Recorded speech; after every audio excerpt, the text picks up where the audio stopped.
Are blacks better athletes than whites? The blacks, physically, in many cases, are made better. The black athletes are much more suited to the sporting environment. When I get on the court and I see a white guy stick me, you know, I think I could take him. Blacks do dominate the major sports. Track. Black men and women were the big stars in Seoul. 3 of every 4 players in pro basketball are black. They're 63% of the National Football League. Almost a third of the top stars in baseball. Blacks hold most of the major titles in boxing. This is a program about how that happened, how black males especially have made big-time sports a mostly black world. There are so many theories. Sportscaster Jimmy the Greek Snyder had his own crude analysis. The black is a better athlete to begin with because he's been bred to be that way, because of his high thighs and big thighs that goes up into his back, and they can jump higher and run faster. The next day, he was fired. Why black athletes are so successful is a complicated and sensitive issue. Many people believe that it's racist to suggest any differences between black and white athletes. And many blacks are convinced that white people want to believe that the black athlete is physically superior but intellectually inferior. And what about a thinking athlete? Well, we know damn well he's a white person because white people have the cerebral capacities that blacks don't possess. I think it's the advantage of the black athletes to be proud that God was on their side. Tonight, we'll introduce you to scientists who believe, by and large, black athletes do have a genetic edge. We'll find out why basketball has become a black sport. We'll take you to a country where black athletes say they do have a natural advantage and they're proud of it. We'll hear the concerns of blacks who believe that all of this is just one more manifestation of racism. We won't be able to answer all of the questions, but by the end of this evening, we will have a better understanding of the black athlete, fact and fiction.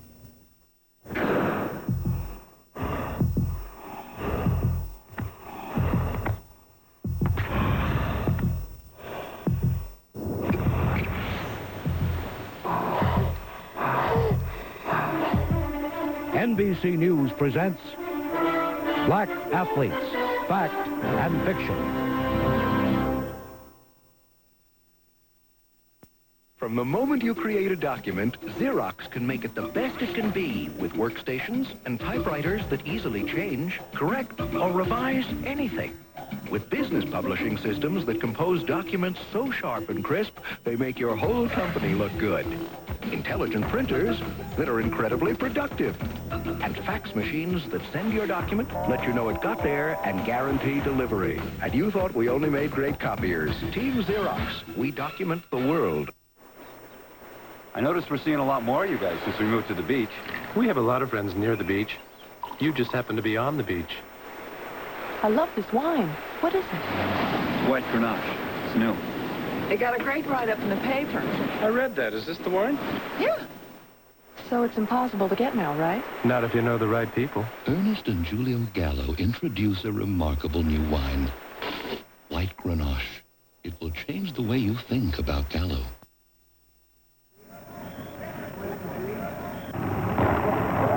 The 1932 Los Angeles Olympics. The 2 black starters, Eddie Tolan and Ralph Metcalf, 1 and 2 in the 100 meters. It was the first gold medal ever won by a black in the sprints. The grandeur of the Olympic Stadium. The final of the men's 100 meters. Carl Lewis starts his quest for 4 gold medals.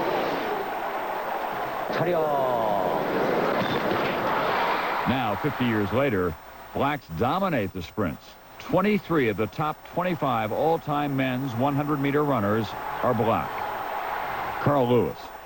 There is this debate about whether blacks are superior sprinters, faster, whether they can jump higher than whites. At the Seoul Olympics, we all noticed it was an all-black 100-meter final. Do you think that that was just an accident, or is there some kind of an advantage? Generally, the blacks physically, in many cases, are made better. I mean, I can look at it and tell that. We generally carry less fat, I mean, the athletic ones. We have longer levers, and those are the 2 things, I think, that are the major areas that help us sprint better. It is a hotly debated issue. the head track coach at Stanford University, Brooks Johnson. Coach, this business about black athletes, do they have a natural advantage? Physiologically, anatomically, anthropomorphically, no. None whatsoever? No. Are there differences? Do blacks in running and jumping, or whites in swimming and other sports, start with a genetic edge? Robert Molina is an anthropologist and international expert in sports science from the University of Texas. It looks like to me what you have at birth, on average, is probably the black infant is somewhat more mature biologically speaking than the white infant. Black infants tend to also have somewhat advanced skeletal development. They also tend to be somewhat more neurologically, or what we call neuromuscularly, alert. Scientists have long observed that African children are raised very physically and therefore develop motor skills early on. They think there may be parallels in our country where tests show black infants with a dramatic advantage over whites in coordination. However, a new study suggests that the edge blacks seem to have may also be genetic. I'm looking to see if Warren will put his arms out, just as he's doing now, and hold himself up. This baby is receiving the Denver Developmental Screening Test. It measures motor skills. It's used in more than 35 countries. Pick it up. Last year, the test developers compared 1,200 black and white children up to 6 years of age. 1, 2, 3, 4, 5. Good girl. Now. They found blacks acquired skills earlier than whites in 15 of 30 tests. Some were even. Whites led in only 3. William Frankenberg and Joe Dodds were expecting few, if any, differences. They were startled. So it made me wonder, maybe this is a significant kind of a difference between blacks and whites. The biological factors are major determinants of how the child seems to be developing during the first year or first few months of life, but that with increasing age, the impact of the environment plays a major role and may, to some extent, modify how the child's biological development is being expressed. Black children also perform better than whites as they get older. In one of many studies, the anthropologist Dr. Molina compared whites and blacks at 2 Philadelphia schools. Black children consistently had an edge in the dashes and vertical jump. But what happens when children's bodies mature, when they become adults? And that's 12.8. Dr. Molina has done extensive research on body types, including a study of Olympic athletes. Dr. Molina, are there physiological differences between blacks and whites? There are differences. Blacks typically have a more dense skeleton, long arms, and relatively longer legs. Blacks tend to have slender pelvis or hips. They tend to have proportionally less fat on their extremities. Carl Lewis, Julius Erving, Eric Dickerson. Are their extraordinary athletic abilities the result of their race or a result of their hard work, their culture? This, of course, is an explosive question, and a lot of people would just as soon avoid it. We invited the director of the U.S. Olympic Committee to appear on this program, but he declined. And yet, many scientists believe that racial differences are legitimate areas for inquiry. This is an exercise physiology lab at Laval University in Quebec City, Canada. Dr. Claude Bouchard has compared muscle biopsies of hundreds of sedentary blacks and whites. The results are just in, and they clearly indicate that the Caucasian that we tested had a much higher concentration of slow twitch fiber. The light-colored fibers are slow twitch, which are good for endurance. The West African had more dark fibers, fast twitch muscles. Having more of the fast twitch implies that you generally have more of the larger fibers, more of the fibers which can contract more rapidly and more explosively, with more power in the contraction. Tests were also run on fat levels in whites and blacks to find out how enzymes work on their metabolism to create energy bursts.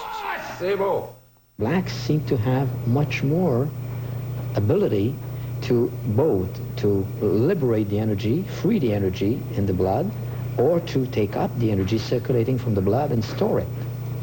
And the differences are striking. We're talking about a twofold to a threefold differences.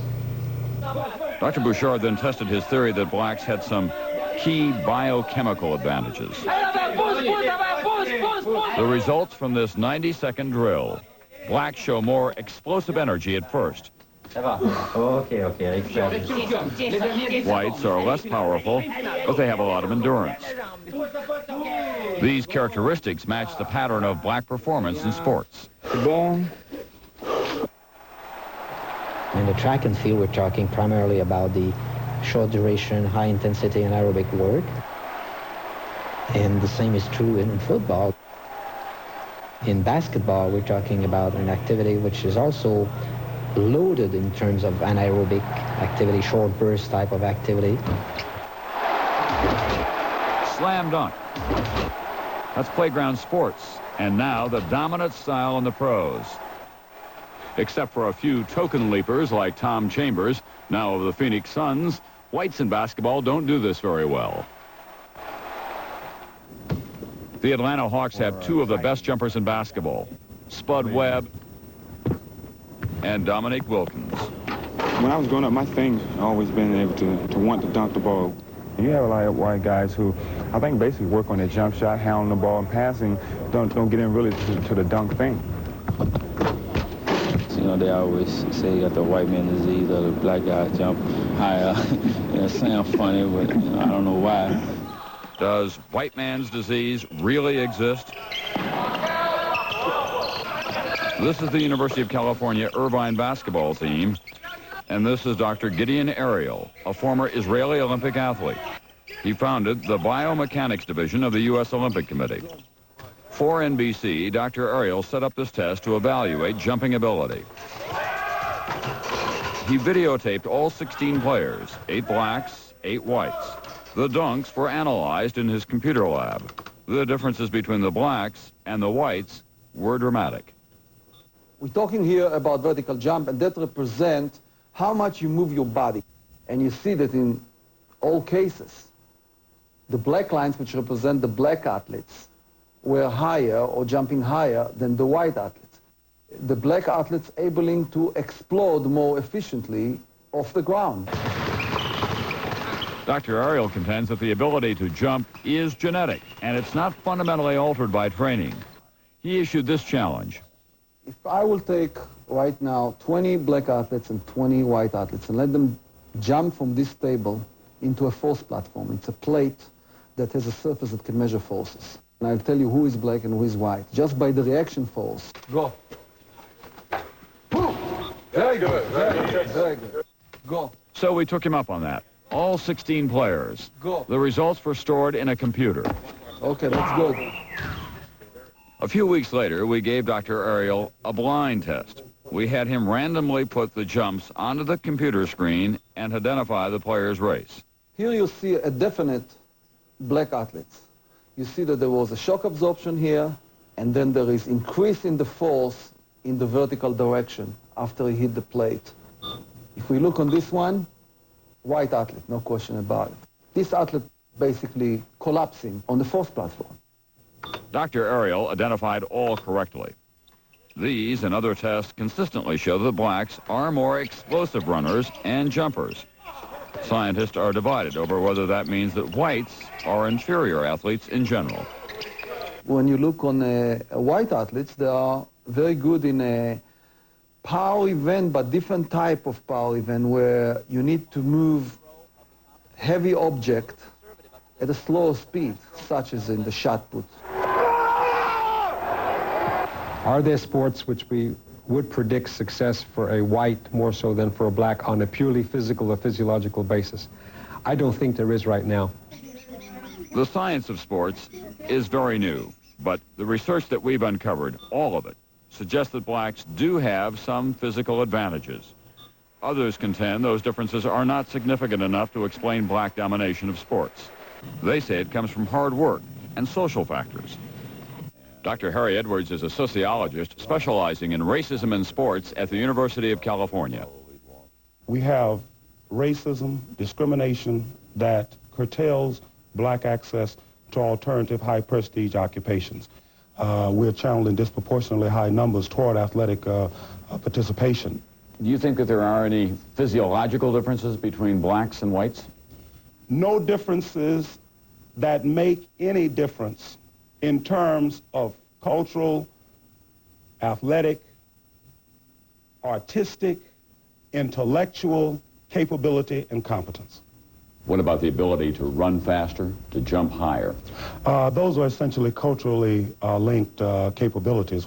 If you have these physiological advantages, however small or slight they may be, they can make an enormous difference. At the level of the elite world-class athlete, yes, because differences among athletes of that caliber are so small that if you perhaps have an advantage that might be genetically based, you may have this distinct advantage that at that level might be very, very significant.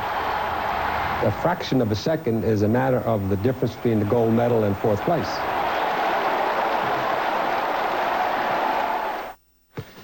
Here we go. Next, basketball, talent, a dream, and a lot of very hard work. By now, all America knows Sears has lowered prices on over 50,000 items and now carries over 1,000 name brands. And they'll meet or beat the competition's current advertised price. But now there's even more news, because with Sears Charge until April 30th, you can make major purchases with no payments, no billing, and 0% financing till July. So if you need a mower, appliance, TV, furniture, or carpeting, get to Sears for 0% financing, but only until April 30th. Sometimes things that look alike are really very different. Both little mousies have cheese sandwiches, but Jan's tastes much better because it's got Kraft singles made from 5 ounces of milk per slice. Fred's sandwich has imitation slices. They're made from mostly oil and water.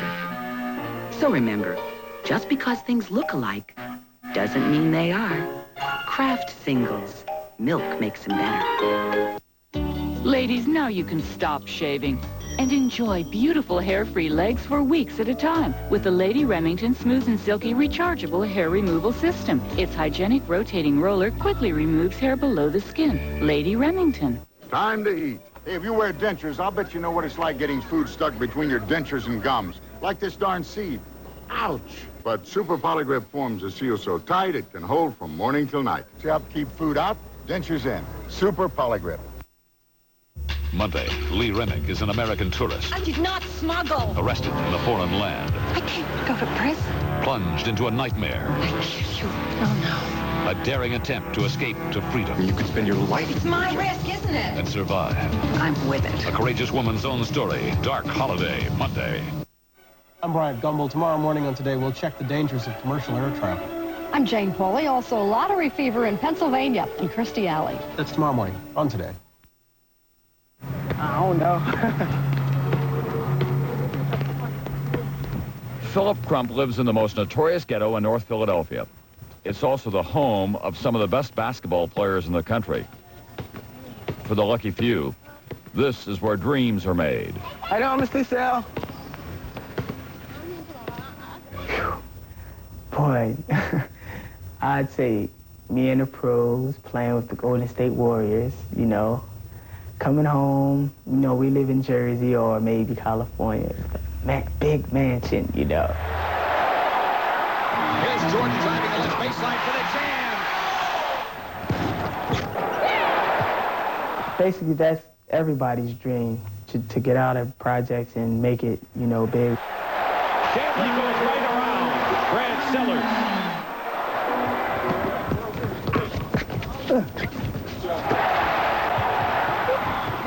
His nickname is Sub, quicker than a subway. He's schoolyard smart and the best high school guard in the city.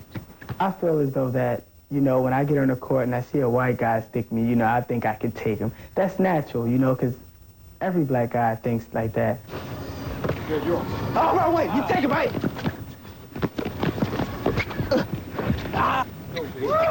8-4. 2218, 2301 West Diamond. Vehicle plate number lobby emergency to a race. All right, you're coming into your Raymond Rosa projects. I wouldn't venture through here at night. This is Philip's neighborhood. Here, thoughts turn away from basketball to survival. This was a crack house. And drugs, marijuana, cocaine. That was pretty much it. This crack house is just across the way from where Philip lives with his mother, sister, and her 2 kids. Basketball is his ticket out of here. Even the drug dealers respect that. I wouldn't sell it to him. He got a basketball career. He's smart. He's not dumb. And he trying to make something. I know he won't move out of the projects like I do. Philip is out on the court every weekend at 7 in the morning. He became a great basketball player by making it a way of life, a way out of the projects. Total dedication. The same kind of dedication that paid off for white players who escaped these same ghettos 50 years ago. Whoever is the dominant ethnic group at that point in time in the city appears to be the dominant individual in basketball. That's it! Sonny Hill has run an all-star league in Philadelphia for 25 years. The game of basketball is not a racist game. It's a city game. If you trace basketball back to the 20s, 30s, and the 40s, and that's when the Jewish people were very dominant in the inner city, and they dominated basketball. We always thought in Philadelphia that every Jewish boy was born with a basketball in his hand. Now the Spas try to pass through the Celtic defense. Dave DeBrow was a star player on the original Spas, the South Philadelphia Hebrew Association team. But Castleman shoots from outside, and it's good. During the 20s and 30s, the Spas were the Yankees of pro basketball. They won 13 titles in 22 seasons. And they rush it up the floor, and the Spas win. It was absolutely a way out of the ghetto. It was started where the little Jewish boy would never have been able to go to college if it wasn't for the amount of basketball playing and for the scholarship. Jewish players helped the Spas, the New York Celtics, and the Cleveland Rosenblums dominate their leagues. Their major competition, the Harlem Globetrotters and the New York Renaissance, Pop Gates' team. The Renaissance is Philadelphia, Broadway Hotel, packed house. Spas, heady, smart, shrewd. You can see them thinking out there on the floor. Renaissance, a moving ball club, the ball moves, the ball players move. The Wrens are a moving club, the Spas heady. Translation, the Jews got by on strategy, the blacks on quickness. Those too are stereotypes. Innocent enough, but they can quickly turn racist. 50 years ago, sports writers were struggling to explain the Jewish dominance of basketball. Listen to what the sports writer Paul Gallico wrote. He said, "The reason I suspect that basketball appeals to the Hebrew with his Oriental background is that the game places a premium on an alert, scheming mind, flashy trickiness, artful dodging, and general smart aleckness." Well, that's at least as bad as calling a black a natural athlete. Get him out of here. Over time, the character of the ghettos changed. The Jews moved out enough. Blacks from the South moved in. The Philadelphia inner city, 10% black 50 years ago, now is all black.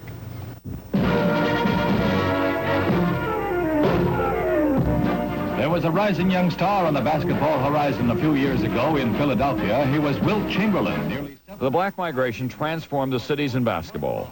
Chamberlain and dozens of young blacks went from the Philadelphia streets to college and the pros. But no one had more impact than a New York kid who came to play for the Philadelphia 76ers, Julius Erving, Dr. J. You know, style counts in the black community. Style counts in the playgrounds, and certainly being able to blend a very finesseful and graceful act with an act of force and power, was the ultimate combination.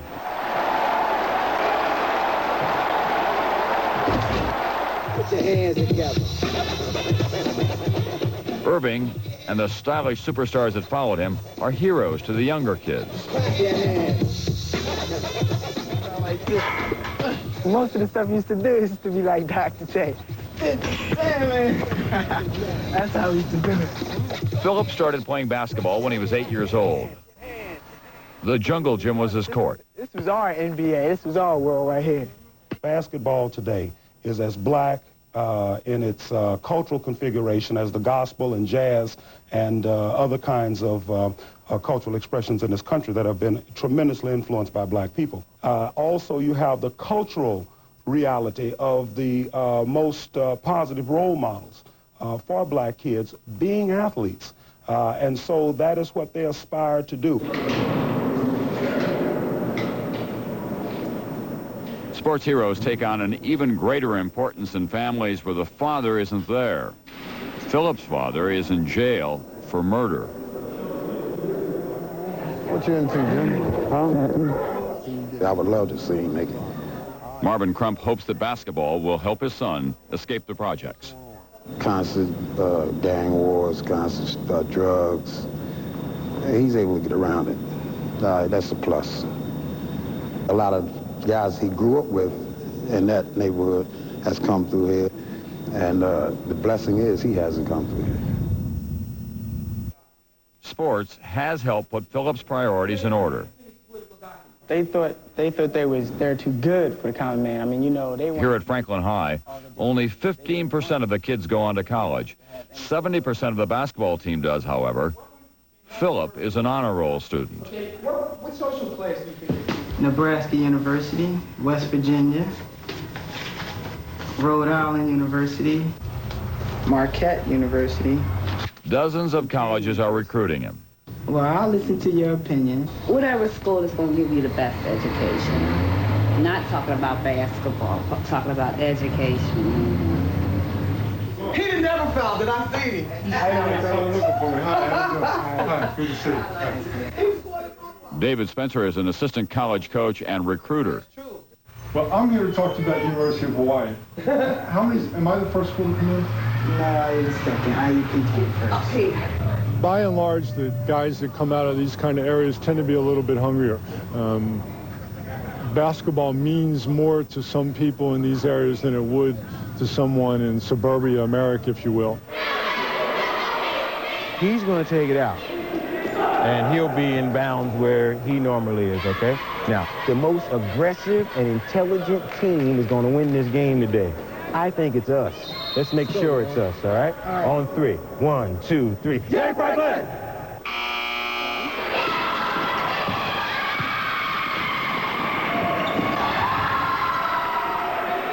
Go get it, sub! Basketball. When I'm playing, it feels like I'm in a little world of my own.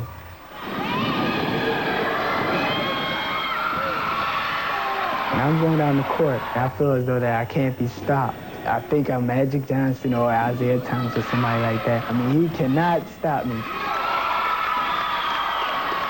That's the greatest feeling in the world. The black student athletes, they seem more intense and more focused on basketball. They want more out of their lives, and so they're hungry.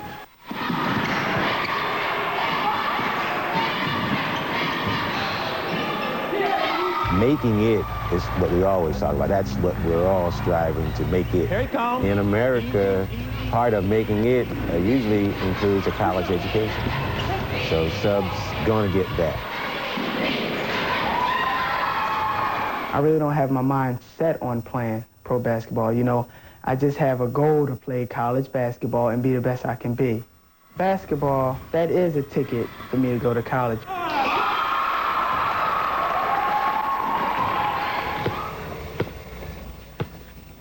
The color of the ghetto may have changed, but the game has not. And for many young men, basketball is still their best shot in a society where opportunity is half the battle. Philip still has not made up his mind about which college he'll be attending this fall. Our dentist gave us the word about healthier teeth and gums. Baking soda. So we tried Arm & Hammer Dental Care, the baking soda toothpaste with fluoride. A survey shows 2 out of 3 dentists and hygienists recommend baking soda for healthier teeth and gums. My mouth feels minty fresh. And clean. Arm & Hammer Dental Care for healthier teeth and gums. Even Arm & Hammer baking soda doesn't last forever. Isn't it time for a fresh box? Okay, I love acclaim. You can't imagine the satisfaction. With acclaim, there's luxury, comfort, and power. You'd think you'd have to give up a lot to get acclaim. Not when it's a Plymouth. The totally new Acclaim by Plymouth. Now with 0% financing or $500 cash back. Who says you can't get no satisfaction? Black Athletes, Fact and Fiction will return with Kenya's dominating distance runners. You want to protect her, a happy baby. But who can you trust to keep her healthy? It's a concern we have from the time she's born until we grow old. Who will care for those who can no longer care for themselves? Who will help if it happens to you? Check America's Vital Signs, only on NBC News. Crack is another form of slavery, you know, and is enslaving the black community and other communities. Their own war against crack dealers in their own language, their own art. I'm Suzanne Shaw. Learn what's behind this vigilante vandalism tonight on News Center 4 at 11. From New York to our impassioned city by the bay. Yes, it's Late Night with David Letterman. Weeknights at 12:30 on Channel 4. The Human Race is a great way to raise money for your favorite charity. To register, call the Volunteer Center at 1-800-CARE-123. At Ryder, we're conducting some important research.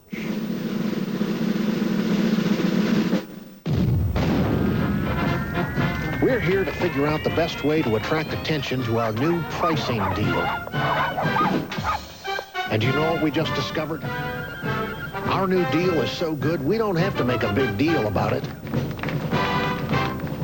So move yourself with Ryder. We make the going easy. Inside Edition, weekdays at 4:30 on Channel 4. Black Athletes, Fact and Fiction continues.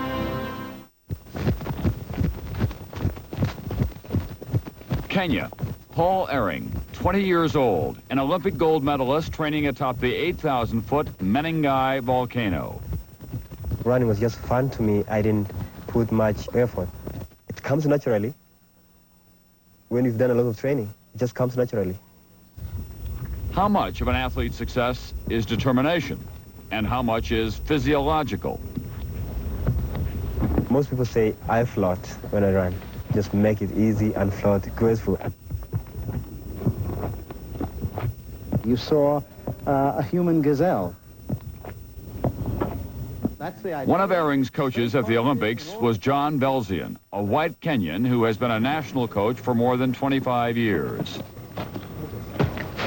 You saw somebody who moves so smoothly that he doesn't look as if he's straining at all. He looks as if it's a complete joy to be running. Ehring had been running competitively for less than 3 years when he qualified for the 800-meter final in Seoul. He was an unknown, and for much of the race, he was in last place. When he finally made his move, the announcers confused him with his better-known Kenyan teammate. Kiprotich takes the lead. Arita will not catch him. Nixon Kiprotich. We have blown this call. That is Paul Ehring of Kenya. We made the mistake of the Olympic Games. Ehring's Olympic victory was the most dramatic in a string of wins by this small East African country.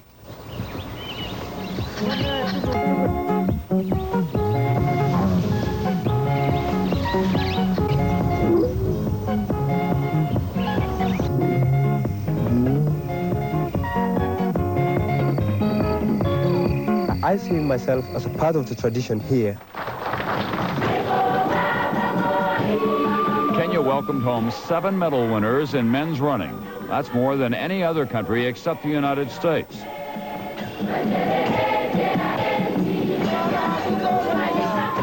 The runners celebrated with a Kenyan drink, cow's blood mixed with milk.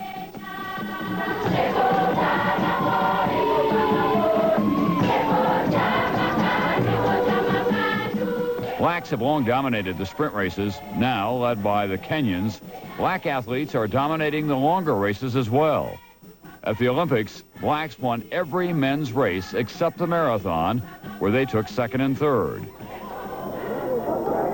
They've always believed in the supremacy of the black athlete ever since I've been here. I don't think I would have stayed here as long as I have if I hadn't seen this vast potential that exists here and been happy to work with it. Kip Keino is the man who unleashed that potential. Keino is now a gentleman farmer and a foster father to more than 40 children. Hello, Habari, Isaac, Habari, Robu.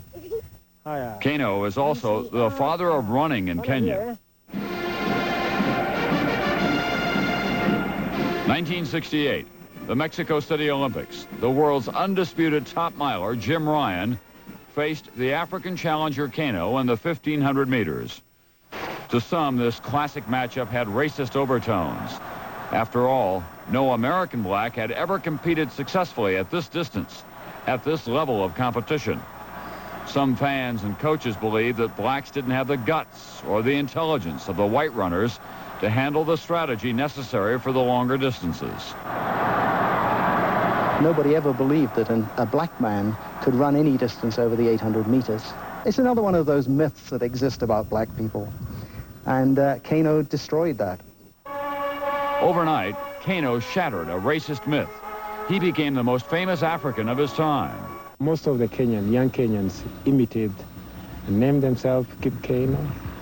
And even in schools, whoever won in the competition, they say, I'm Kip Keino. The Kenyans and other East Africans run only the longer races. The shorter races, the sprints, are dominated by American blacks who trace their ancestry to West Africa. So even among blacks, there are differences from region to region, from culture to culture. Plainly, there are many factors other than race affecting athletic achievement. Philip Endo is a Kenyan Olympic official. Mr. Doe, why are runners from Kenya so strong in the long-distance events, in your judgment? There has been several theories or reasons given that they start early by running or taking care of cows or walking long distances. That was true in the runners of just a year. But today, some of these runners are living and training in America. So I presume one of the reasons which one can give with confidence is that they just work hard at it. We feel that the running is in our own blood. We feel that we are enjoying it. I think it is the altitude. I think it is the diet. I think it is the tradition. Right through everybody together. Colm O'Connell is headmaster and track coach at St. Patrick's School, which many great Kenyan runners attended. Listen, you hear the sound of feet coming together. So try to get in harmony with somebody else. The athletes take running as being natural. They often use that term here for local athletes. I used to run from home to school, and if you are late, they'll punish you. Ibrahim Hussein, one of the world's top marathoners, is from the Nandi Hills. We run early in the morning for 2 miles, and then you run back for lunch, and then you run back again in the afternoon. You would see like the kids around here. They'll walk a little bit and then they'll run. It's a way of life down here. Once I was made the bell ringer for the whole school, so it means I had to be there in time. It's an indirect type of training, which we don't realize, but it works later. Kenyans also believe that their diet contributes to their development as runners. They eat a starchy cornmeal called ugali. It's carbohydrate-rich, a perfect food for endurance. The East African physique is well-structured for the longer races. Lean, long legs, shaped by thousands of years of evolution. It is dramatically different than blacks from West Africa. Look at Innocent Egbunike. He's from Nigeria, where the elevation is lower and the diet rich in protein. Egbunike is broad-shouldered and heavily muscled. His physique resembles many American blacks, such as Calvin Smith, who traced their ancestry to West Africa. So two very different types of black runners have evolved over the years. The explosive runners, such as Smith, from West Africa and North America, and leaner runners from East Africa, such as Hussein, who are coming to prominence in the longer races. Fred Hardy is an American track coach visiting his longtime friend Kip Keino. Twice a year, Hardy comes to Kenya to recruit athletes he says that he can't find in the United States. World-class distance runners. Who was that bank robber, Willie Sutton? Who asked why I robbed the bank? He says, that's where the money is. Yamgay. Hi, Patty. Good to see you. Hello, Mama. Good to see you. I want to have a word with you and Mama about Josiah. You know, I'm hoping that he can come to the University of North Carolina. We in Kalenjin respect somebody who is an elder, and they will... Elder? Yeah. I'm very young. Yeah, I know, but to us, Kalenjin is an elderly person is given respect, and I think you are a father of those kids, and they accept. Thank you for your son. If one were to circumscribe a circle of 60 miles, a radius of 60 miles, around the town of Eldoret, up in the Great Rift Valley in the Nandi Hills, you would get about 90% of the Kenyan athletes. It's obvious that something special has happened here. It may be something in the genes. Kenyans have a love of running that distinguishes great athletes. But the secret of their success is something more and very elusive. A spirit in their souls, linked to the tribal traditions that have shaped this small part of Kenya for so many generations. You always feel that you should achieve something, come home with a glory. And that is our spirit and the spirit of the Nandi. There is nothing impossible on that. You can do anything you want to do it as long as you put concentration. You concentrate very much, okay, and you just believe, I can do it. Your blacks of America have had a similar sort of fight. They've had a struggle. They've had to emerge. You know, there's a word in Swahili which they call kuvumulia, and it means to endure. That special determination was on display at last year's Boston Marathon. Ibrahim Hussein was one of the leaders. So long as I'll still be there, I'll always remember Boston. I was thinking all the time I was running that race. The last mile became a duel with Juma Ikanga of Tanzania. Looks like Ikanga now has made a move and is beginning to sprint toward the finish line. Hussein seems to have fallen back just a bit. As soon as I saw he was moving and he wasn't moving any further, I changed into the 5th gear, I think, and I passed him. It's Ibrahim Hussein who has taken over the lead of the Boston Marathon. And it's Ibrahim Hussein who has won New York and is about to win Boston. It's a very great feeling, and I have always been very proud of being Kenyan. This year, Hussein finished 4th, behind an Ethiopian, a Tanzanian, and an Irishman. Next, the cost of being better, racism and sports. Great inventions with Professor Willard Scott. Now first there was the wheel, then the light bulb, but my favorite, the cheeseburger. It all starred when real cheese was first added to a scrumptious burger, creating the most delicious invention known to man. Your grocer's celebrating this historic event right now with Cheeseburger Days. So pick up some lean ground beef and don't forget the cheese. When something tastes this good, why reinvent the wheel? Sale at the health club? This is going to change my life. Yeah, I have heard that. I'd give it a week. That's how long jogging lasted, but he's trying. So I help with healthier meals. More salads, fewer eggs, and we switched from mayo to Miracle Whip salad dressing. 30% fewer calories than mayo, 36% less fat. Miracle Whip is low in cholesterol. And you can't get that tangy zip from mayo. Make a change for the better to Miracle Whip. Good workout? Grueling.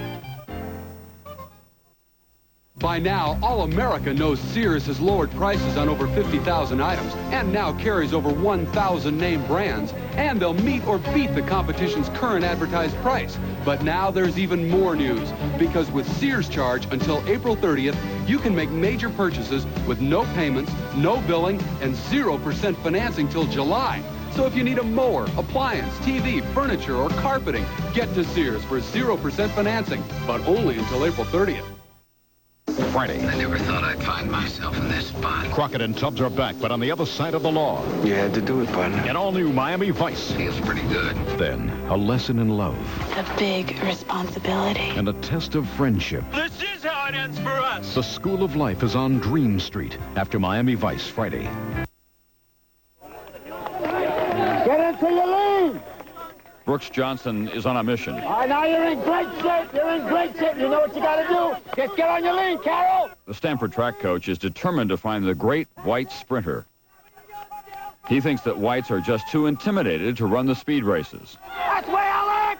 If you've been brainwashed to think that because I'm black, I'm going to be faster than you, then that prophecy will be fulfilled. I would like to dispel this myth. I would like to go out and rub it in some people's noses by finding a white Carl Lewis. You're going to find a white Carl Lewis? They're all over the place. Well, where are they? Well, a lot of them are doing other things. Not many are stealing bases or running with the football, that's for sure. Blacks not only dominate sports, they've also come to redefine athletic grace and style. Mike Schmidt, the all-star third baseman for the Phillies. You know, out of 24 men on the roster, we probably have 12 to 13 black athletes and a couple of Latin athletes. But we kid around from time to time about our heritage and why some of the black players are able to run faster, jump higher, maybe hit the ball further than some of the white athletes. You know, the black athlete, you can almost tell in their walk that they're athletes. It's a common stereotype that blacks have rhythm. They're naturally graceful. Blacks had little choice but to play that role to get a shot in show business. And it's opened doors in sports as well. The Harlem Globetrotters gave black stars a chance to play basketball when the pro game was still all white. But it was vaudeville, and it reinforced a common stereotype, blacks as mere performers for an all-white audience. Dr. Harry Edwards. Whites have always felt very comfortable with blacks being involved in activities that required physical exertion. They've always been very comfortable with blacks working in the fields, whether they were cotton fields or football fields. Many broadcasters and sports fans of both races talk about blacks as natural athletes. Whites are described as hard workers who can't run or jump naturally. They have white man's disease. Reverse racism has set in. Black superiority is so accepted that whites are now the butt of jokes. You hear it all the time at track meets. Runners are set. False start, and I think they'll mark that one up to Mike Cole on the outside. If I were Mike Cole, I'd jump too. I would have jumped a long time ago, I tell you. I'd be running now in the second race to try and get ahead of these guys.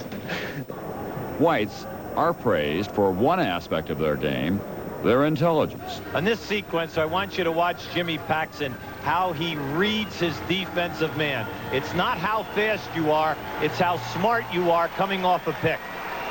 Beautiful, very intelligent player. But blacks frequently are described very differently. Jake Gibbs wanted to get this, kid, and that little monkey gets loose, doesn't he? What is really being said in a kind of underhanded way is that blacks are closer to beasts and animals in terms of their genetic and physical and anatomical makeup than they are to the rest of humanity. And that's where the indignity comes in. When you're watching television and you see someone described as a great natural athlete. Yeah, I know exactly who he's talking about. He's black. Why? Because that's the racist attitude that blacks are natural because they're naturally lazy, so anything they get, they don't get from hard work. They get because God just gave them the right gene pool. And what about a thinking athlete? Well, we know damn well he's a white person because white people have the cerebral capacities that blacks don't possess. Blacks understandably are concerned that if it's demonstrated there are physiological differences between blacks and whites, some people will jump to the conclusion that blacks are intellectually inferior. After all, blacks have had a long, painful experience with outrageous theories about white intellectual superiority. In the 19th century, so-called craniologists would measure intelligence by the size of the skull's cavity. It simply reaffirmed their belief that white European males were intellectually superior. Next on their scale, women and Asians. And at the bottom of the scale, blacks. Berlin sounds the curtain call for the greatest athletic show on earth. The 1936 Olympics. The Nazis had their own race-based theories. They believed in the total supremacy of the Nordic race. Ohio's Jesse Owens who leads the way. And like a streamlined express, he sets the pace for America's sweep to victory. But Jesse Owens stunned Hitler's Supermen. The Führer was furious that his Nordics were unable to beat Owens and refused to present the gold medal to Jesse. Owens went on to win 4 gold medals, destroying the myth of Aryan physical superiority. But his dramatic wins raised the question of whether blacks are physically superior. Blacks quickly emerged as stars as the color barrier began to break down in sports. Baseball in the 40s, basketball in the 50s. By 1962, when the all-white Washington Redskins traded for Bobby Mitchell, every team in all the major sports had at least one black star. But it was harder for blacks to break into the whites-only country club sports. Arthur Ashe was the only black superstar in tennis. Even with the superiority of black athletes in so many sports these days, there still remain many sports that are dominated by whites, like yours, tennis. Do you think that that will remain true? I think that will remain true for the foreseeable future because the feeling that some white parents in various socioeconomic levels is still quite strong. For instance, the higher up the socioeconomic ladder, the more parents try to steer their young daughters into swimming, tennis, and gymnastics. Track and basketball is seen as a ghetto sport. Arthur Ashe was a role model for young black stars like Zena Garrison. But others in the all-white sports have had to do it alone. Grant Fuhr in hockey, Charles Lakes in gymnastics, swimmer Anthony Nesty, Debbie Thomas in figure skating. Great athletes slowly destroying racial stereotypes. And finally put to rest the enduring prejudice that blacks can't cut it at the so-called thinking positions, such as quarterback. Decades of racial prejudice have not stopped blacks from succeeding at every turn in sports, at least on the field. Roles in the major sports have come to be manned by members of a dispossessed, deprived, oftentimes despised racial minority. The people who control those sports are overwhelmingly white. So what we are seeing is black athletes being reduced to gladiators in the entertainment service of a predominantly white society. Today, black athletes are well paid, but for the most part, when their playing days are over, sports is a dead end. There are hundreds of senior executives in pro sports, but only 8, are black. 2 years ago, Dodger executive Al Campanis offered his view of why there are so few black executives in baseball. Is there still that much prejudice in baseball today? No, I don't believe it's prejudice. I truly believe that they may not have some of the necessities to be, let's say, a field manager or perhaps a general manager. Campanis was fired. So Bill White throwing out the first ball. Baseball recently hired Bill White as the president of the National League, a significant but still a very small step. Our society may be less racist than it was 20 years ago, but still, stereotypes die hard. We have learned tonight that there may be physical differences between black and white athletes, but we've also learned that blacks dominate in their sports because they work so hard. They're so dedicated to athletic achievement. The great basketball player Elgin Baylor was once asked jokingly when blacks would allow whites back into the NBA All-Star game. And he answered seriously, when you let us into the banks and boardrooms. Many blacks believe that they prevail in the athletic arena because that's what's open to them. It's not a matter of race. Do you think by even raising these questions that it's a racist statement? It reflects racism, yes. What about the blacks who feel that there is some underpinning. You have to understand the whole secret of racism and sexism and all these other isms is that the people who are oppressed end up spouting the party line of the oppressor. The whole idea is to convince black people that they're superior in some areas and therefore, by definition, must be inferior in other areas. I know the American system is very sensitive to statements of blacks and white, but you cannot defy science. I mean, you cannot tell day is night and night is day. I mean, things are facts. I think it's to the advantage of the black athletes to be proud that God was on their side. Do you also think that there may be some physiological factor here?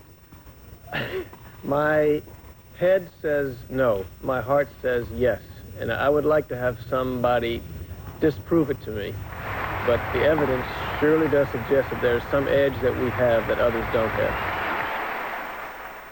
I'm sure all of this has raised many questions, so we'll be back after the local news tonight to talk with some of the people that you've seen on this program and others about the black athlete, fact and fiction. The company that revolutionized the office is doing it again. Xerox announces the 50 series, a new generation of copiers that make perfect copies at incredible speeds. They reduce and enlarge without slowing down. They collate your documents without slowing down. And they staple and bind so fast, it's a miracle. The new 50 series copiers from Team Xerox. We document the world. In 1987, we squared off against Burger King and won. Best tasting, best quality. In 88, we ran rings around McDonald's, beating them 2-1. Now we're asking America again. Who has the best tasting hamburgers? Wendy's. Wendy's. Gotta be Wendy's. The Wendy's burger is the best. Wendy's old-fashioned hamburgers are the best tasting. I guarantee it. Are your money back? It's an all-new Wednesday. First, a poison potion killed her. You don't really know who to trust anymore. Will they strike again, solve an unsolved mystery? Then a new night court that goes head over heels when Christine's crowned Buffalo Queen. And it's new. True. It's hot. Yes. New York's hippest night spot. I would have to agree. It's Nick and Hillary on an all-new Wednesday. Next Tuesday, I heard a murder take place tonight. a ruthless killer, a blind witness. Oh, my God. Puts Devon in danger on Midnight Caller next Tuesday.